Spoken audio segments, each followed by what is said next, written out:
your reality is your perception. So that's absolutely true.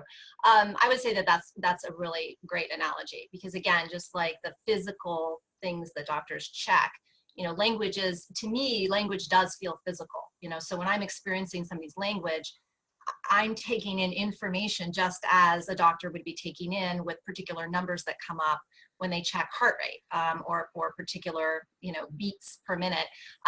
That's honestly, from a pattern perspective, that's what I'm measuring. So, that's why I like to call it a translation tool. I mean, is it perfect? No.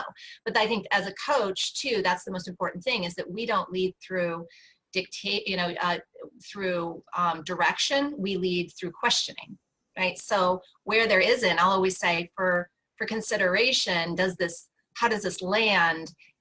Does this resonate? It's never supposed to come across as directive, because, just like, they could be taking your pulse, or they could be taking your blood pressure, and the device that they're using is off. It's not well calibrated. They're not going to get a right read. Right? I'm not here to say this is exact, but I am here to bring to the surface things that otherwise the client wouldn't be aware of, just like a doctor would. So one thing that I liked that you continue to reinforce every time I've talked to you, and just every time you say it, it kind of makes another layer of sense to me. You say, my job is to be a mirror.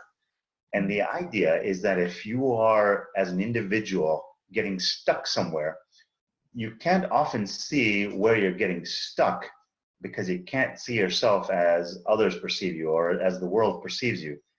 And that's what you're doing, is you're kind of saying, well, why did you use this particular word choice, need versus have, need versus want? Why did you use that word choice? And it may be a very subliminal reason that they're using that, something that's just kind of in their mind for a long time, that's some structure. But you're kind of helping them realize that they're making a conscious decision there. Is that right? Absolutely.